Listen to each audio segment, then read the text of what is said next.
అయ్యో దేవుడా, ఈ గుహ లోపల చాలా చీకటిగా ఉంది. కానీ షేర్ఖాన్ని కాపాడాలంటే ఇందులోకి వెళ్ళక తప్పదు. సింహం ముందుగానే ఆ గుహలోపల నక్క కోసం ఎదురు చూస్తూ ఉంది. నక్క గుహలోపలికి వెళ్లిన వెంటనే సింహం తన మీద దాడి చెయ్యడానికి మంచి అవకాశం కోసం ఎదురుచూస్తూ ఉంది. పాపం షేర్ఖాన్ ఆ నొప్పితో చాలా బాధపడుతున్నాడు.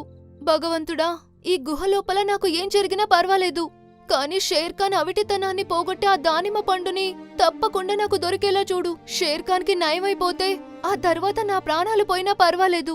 నాకు దాని గురించి అస్సలు బాధలేదు.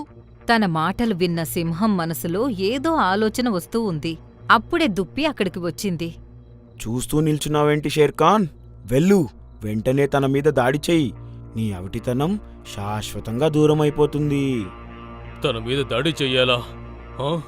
పాపం, నా ఆరోగ్యం గురించి నేను చెప్పిన అబద్ధం విని నా కోసం తను మృత్యు గుహలోకి వచ్చింది.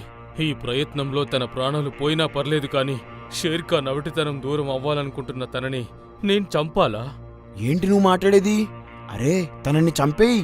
నీకు నీ అవిటితనం పోగొట్టుకోవాలని ఉందా లేదా? అది నాకున్న జబ్బు. ఒకవేళ దేవుడు తలుచుకుంటే నా మీద దయ కలిగి దీన్ని బాగు చేసేవాడు. నేనొక దయగల జంతువుని చంపడమా? ఇదెక్కడి న్యాయం?